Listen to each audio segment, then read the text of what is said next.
This is a snapshot of the Google Business Profile rankings for all electrical contractors in one market.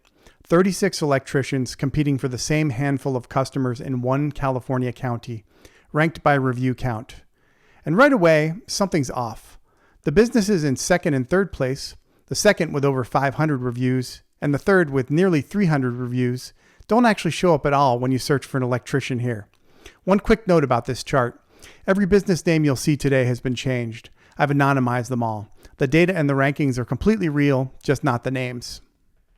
Today is different from the last two episodes. We're not diagnosing one business. We're mapping an entire market so you can see exactly where the real leverage points are in the ranking data.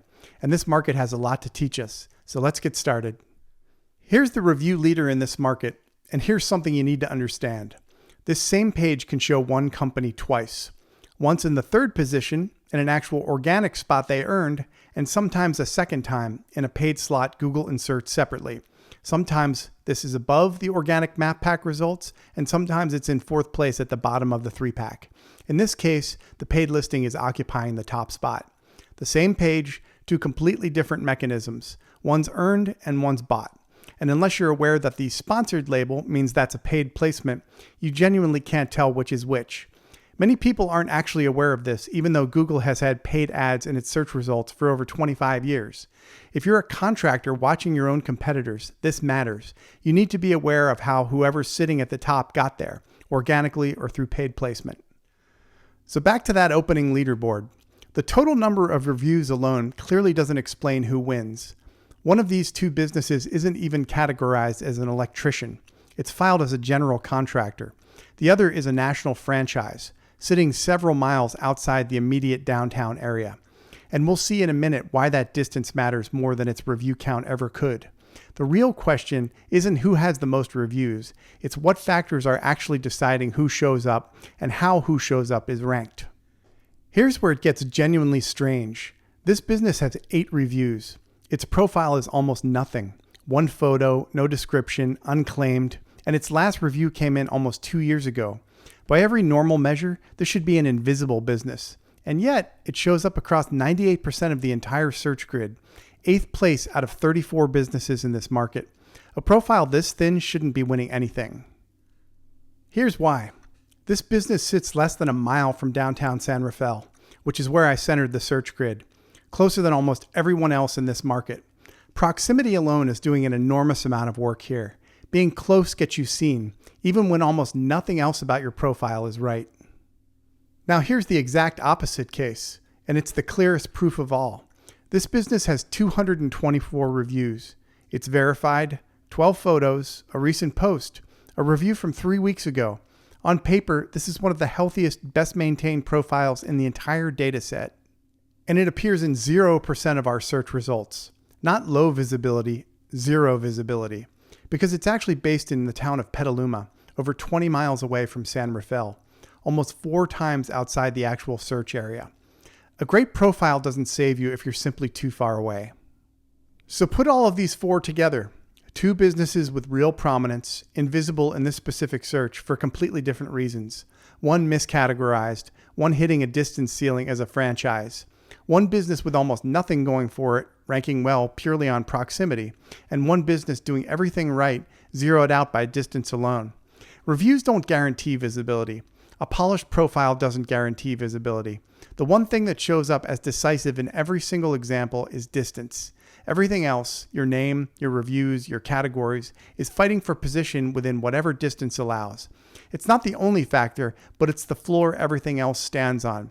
But distance being the floor doesn't mean it's the only thing that matters above that floor. Once a business clears the distance bar, something else starts deciding the order. And that's where it gets interesting.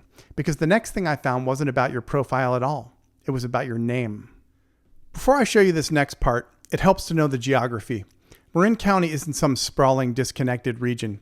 It's a small, connected strip of towns just north of the Golden Gate Bridge. From Sausalito down in the south up to Novato in the north. You could drive the whole county in under 30 minutes. Quick side note, I actually lived in Marin County for 10 years in the early 2000s, and that's where I started my digital marketing career, working with local businesses. So this market isn't random for me. I know it well. So when people search, some people type the specific town they're in. Others just search Marin County and expect anyone nearby to show up. Both are completely reasonable ways to search in this particular market, and Google treats them differently. I ran the identical scan across this market twice, once for San Rafael electricians and once for Marin County electricians. Same businesses, same physical locations, but different winners. So does having Marin in your name just win you the county search? Not exactly. Look at who's actually up there. A business with the county name in it does take the top spot. That name match is real. But right behind it, you've still got the market's biggest player and a business with a fraction of the reviews holding its own too. The name isn't a magic trick that overrides everything else. It's a real signal that can tip the order among businesses that are already strong. Reviews, longevity, and consistency still carry real weight. Nothing here works alone. And it gets more extreme the more specific the search gets. Here's Mill Valley Electricians, a much smaller town inside the same county. The business in the #1 spot has 0 reviews. That's right, none. It's certainly not winning on prominence or tenure. The name of the business begins with Mill Valley. At the county level, a matching name nudges the order among businesses that are already strong. At the town level, on a search this specific, the name alone looks like it can be enough to win outright. Now, Mill Valley isn't a huge market on its own. It's a fairly small town, so the competition here is thin. But don't mistake that for irrelevant. Mill Valley is one of the wealthiest towns, not just in Marin, but in the entire San Francisco Bay Area. The kind of place with rock stars, movie stars, and business moguls as neighbors. A business doesn't need to win the whole county to land great customers. It just needs to own the towns worth owning. And a 0 review name-match business just proved how cheap that can be to do. That's 2 real examples in one real market at 2 different levels of geographic specificity. It's not proof of exactly how Google's algorithm is weighted. It's what happened here. And it's worth testing in your own market before you assume any of this is universal. So let's take one business in the middle of this market and actually look closely. 40 reviews, a solid 5-star rating, right here in San Rafael. And when you actually dig into the profile, the gaps are immediate. 5 photos total for a business that's presumably doing real work for real customers. A description that could belong to literally any electrician anywhere. Nothing about what makes this one different. Even their own services list is messy. Inconsistent formatting, entries that don't match anything on their website. This isn't a business with a visibility problem you can't explain. It's a profile that's been left half finished. That's what a real audit finds. Not just you're invisible, but the exact, specific, fixable reasons why. And that's the thing I'm building toward. A way to diagnose your weaknesses and a system to work on improving them. Over the rest of this series, we're building the tool that catches every one of these gaps automatically. Categories matter because they tell Google what you actually do. Get them wrong, and you might be invisible for searches you should easily win. Photos matter because they're often the first real proof a customer sees that you're active and legitimate, not just a listing someone made once and forgot. Posts matter because they signal to Google that you're still a going concern business, not a dormant profile. Service alignment matters because it tells Google your website and your profile agree on what you actually offer. We're building all 4, one at a time, fully tested, and then put them all together. Categories are next. By the time this dashboard is completed, you'll have watched every piece get built, tested, and proven on real data in a real market, exactly like what you saw today.